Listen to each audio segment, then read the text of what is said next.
एक बार की बात है। एक छोटे से गांव में एक प्यारा सा लड़का रहता था जिसका नाम मोहित था। मोहित को नई नई चीजें जानने और रहस्यों को खोजने में बहुत मजा आता था।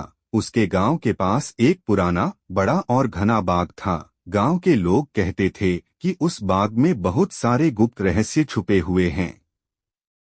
एक दिन मोहित ने तय किया कि वह उस बाग के रहस्यों को खोजेगा। उसने अपने दोस्त नेहा को भी साथ चलने को कहा। नेहा बहुत बहादुर और समझदार लड़की थी। दोनों ने एक छोटा बैग लिया जिसमें टॉर्च, खाने के लिए कुछ और एक नोटबुक रखी।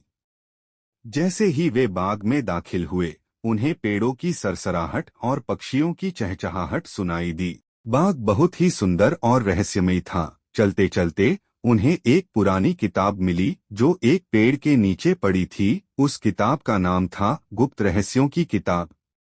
मोहित और नेहा ने किताब खोली और देखा कि उसमें बाग के बारे में बहुत सी जानकारियां थीं। उसमें लिखा था कि इस बाग में एक जादुई झरना है जो हर किसी की एक इच्छा पूरी करता है। लेकिन उस झरने तक पहुंचने के लिए उन्हें 3 पहेलियां सुलझानी होंगी। पहली पहेली थी, ऐसा क्या है जो हमेशा ऊपर की ओर बढ़ता है लेकिन कभी वापस नहीं आता। नेहा ने तुरंत जवाब दिया, धुआं। और पेड़ की शाखाएं सरसराकर हिलने लगीं, जैसे उन्होंने सही जवाब दिया हो। दूसरी पहेली थी, वह क्या है जो बिना किसी आवाज के चलता है और कभी नहीं रुकता। मोहित ने कुछ सोचकर कहा, समय। और पेड़ों के बीच से एक रास्ता खुल गया।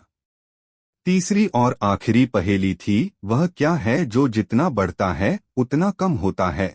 नेहा और मोहित दोनों ने एक साथ कहा, अंधेरा। और एक सुनहरा प्रकाश उनके सामने चमक उठा।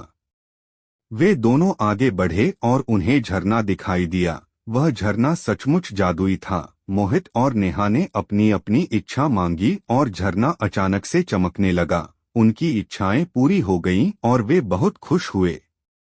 जब वे वापस गांव लौटे तो उन्होंने उस बाग के गुप्त रहस्यों के बारे में किसी को नहीं बताया। उन्होंने सीखा कि कुछ रहस्य ऐसे होते हैं जिन्हें अपने पास रखना ही अच्छा होता है। उस दिन के बाद मोहित और नेहा के मन में हमेशा एक मीठा सा गुप्त रहस्य रहा जिसे वे कभी भूल नहीं पाए, और वे हमेशा एक नए साहसिक कार्य के लिए तैयार रहते।